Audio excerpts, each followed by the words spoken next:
Okay, so there's somewhat of a question, and pun intended, and this is in Parshat Chukas. It's included in the learning, but it's not specifically correlation to Parshat Chukas. Because, in other words, the Shabbos itself, from what I understand, it teaches not only about the Parshat Chukas because it is a one could say quantum physics theory because every Parshat there's correlations and connections to the other Parshats, and then the other books that exist like the Talmud, the Mishnah, the Gemara, the Zohar and things like that, and the Siddur and the rabbis and the sayings and things like that, right? So this is where it gets kind of interesting. We're still technically, if you think about it, clocks. I have a new clock.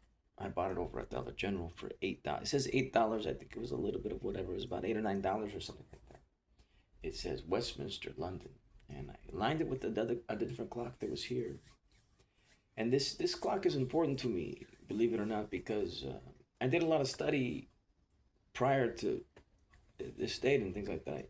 I even read portions of the Communist Manifesto, Karl Marx. I really enjoyed the cliff notes of that book. I had my own, believe it or not, perhaps my own thoughts about the overview cliff notes of the Chinese guy. Karl Marx was Chinese? Yeah, he was Chinese. I thought he was Jewish. Oh, he was actually, well, what is the statue doing in China? I think Karl Marx was Chinese. Something like that. It's a little bit funny. So there was a saying, so let's explain some of the movements and also the concept of time. So we have these clocks, but is time actually time? What does the time say? But there's something called the space-time continuum. So this is where quantum physics come into play, right? And so when does Shabbat end? When is Shabbat typically over? Well, if you look at these websites or what it says and the calculation of the moon and the stars and the astrologers and the light, the separation between the light and the day and all kinds of things, the rotation of the earth in accordance to the planets and the moon and the sun and things like that, they come up with a calculation of, when the night ends, when the day ends, things like that, okay? These things are important. It's for people that have the apparatus to measure these things as it progressed throughout history. So when does Shabbat actually end? Yeah, there's a little bit of wiggle room, both in the beginning of the Shabbat and also towards so is typically the rabbis probably had things calculated to the nth degree about this. It's called a fixed time for Torah study. This portion, if articulated word by word at this pace and rate, it should take exactly about that amount of time for about 25 hours, 24 or 25 hours. If a pure Torah scholar with articulation and knowledge and things like that studies and they sleep this amount of time and they get to eat this amount, this is how specific it was for some of the scholars, the scholarly scholars back in the day. Probably, most likely, that would be my guess. But that's at the top yeshivas, that exist in the world. Okay. With that being said, later on we had, okay, so when is the Shabbos service? When is Shabbos over? Well, you can look on a website. It says, okay, what time was it? Okay, that's great. Whatever. So is the Shabbos over when I get done with saying the last word of the Shabbos prayer? I got done saying the prayers of the Shabbos, but my Siddur is different than the one that I had before. So when is the Shabbos complete? I can look on a website nowadays and I can look up and it says it's supposed to end at 9:08 or 9:15 or something like that. What time is it now? It's 8:35, 8:32, 8:33, 8:35 or something like that. So what do we do now? So in other words, there was a portion in the Siddur called the HAVDALAH. So this is where the space-time continuum. So the clocks and the time telling is the best we can do. That's not a fullness explanation of the concept of time, seconds, minutes, days. Technically, it's a quantum physics theory according to a person's life, but the clocks, it's the best that we can do to try to tell what time it is. It's called something called an ancient concept called Father Time.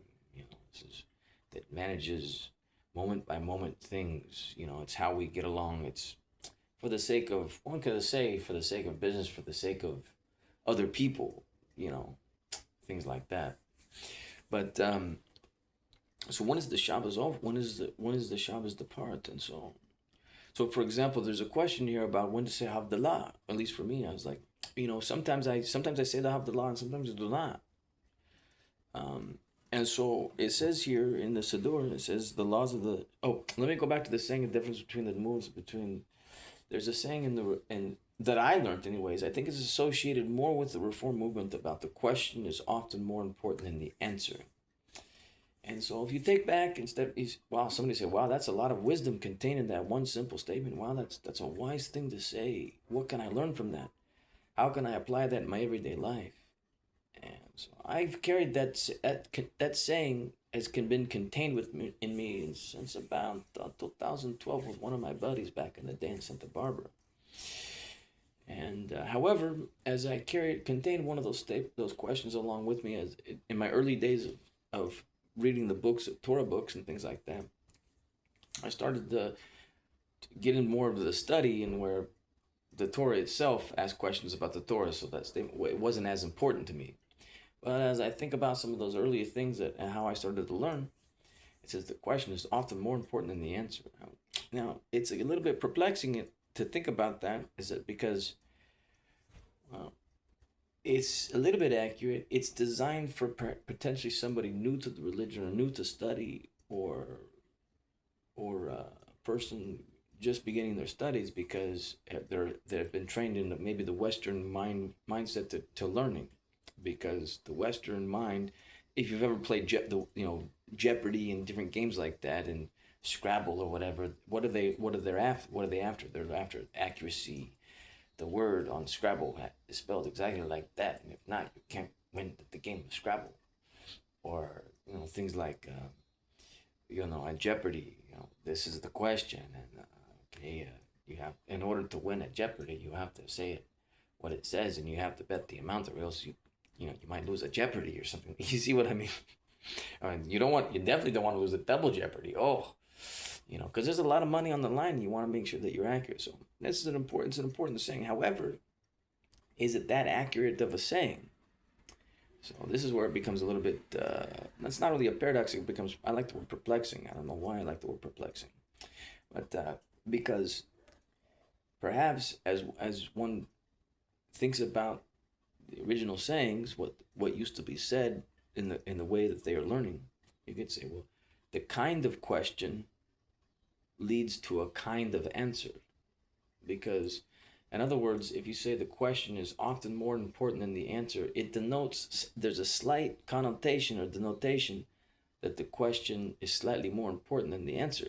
And that is perhaps not a fullness of explanation for the question, not a fullness of explanation for the answer.